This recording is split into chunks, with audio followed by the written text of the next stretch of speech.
This goes back to the question asked last night about the difference between good and bad.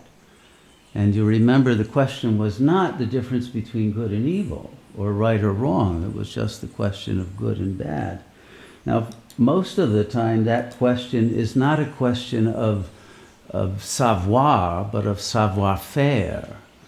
Good and bad is usually in the category of skill and quality and intelligence, rather than within the frame of reference of ethics or morality or religion. So, for example, one doesn't need to put a sign up in the kitchen, "Do not put your hand on a hot stove." Most people would accept that it's a bad idea to do that.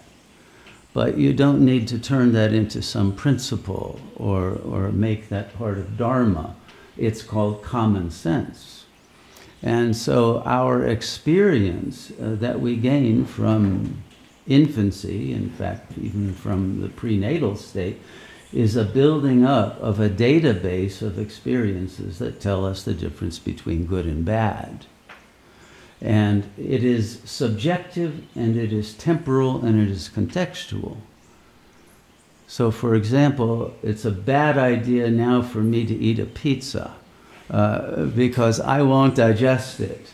But somebody else could eat a pizza, and it may not be a bad thing. It may be in terms of if you're a nutritionist, but there are foods that are nutritious and healthy that you can digest that I can't, okay? Or vice versa. So whether it's good or bad will be a subjective question, and a question of one's own experience and one's own relationship to the material world. And then there's the question of is this a good car to buy or a bad one? But I might need a mechanic to help me know the difference between them, because I'm not a connoisseur of that kind of a situation. Or if you have a toothache, you might actually be interested in going to a good dentist rather than a bad dentist. But you might want to take somebody's word for the difference between them. So good and bad is a constant set of assessments that we are making. But if you ask two people their opinions, they'll say, one will say this dentist is the good one and that's the bad one, and the other will say the opposite. And because everyone will have had different experiences with these people. So that's why you cannot even say this is good or this is bad, because of the fact that the world does not operate according to objectivity, nor according to cause and effect. Quantum physics has proven that both of those are actually illusions. And once we recognize that, and that the world is a projection and a dream, the goodness or badness no longer pertains to reality or to a situation beyond that of consciousness itself. And so the real question is intelligence versus stupidity.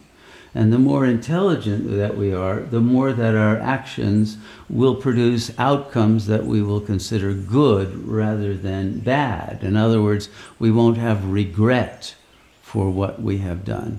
It's the actions that will cause regret, remorse, shame, guilt, those things, which are not necessarily determined by external authorities, but by one's own superego, or one's own conscience, or one's own relationship to God. And so this question then is of good or bad becomes a vertical question rather than a horizontal question.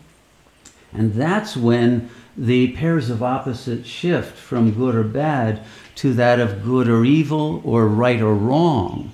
And these are two very different frames of reference. You could even say three different frames of reference that all need to be treated in their own right.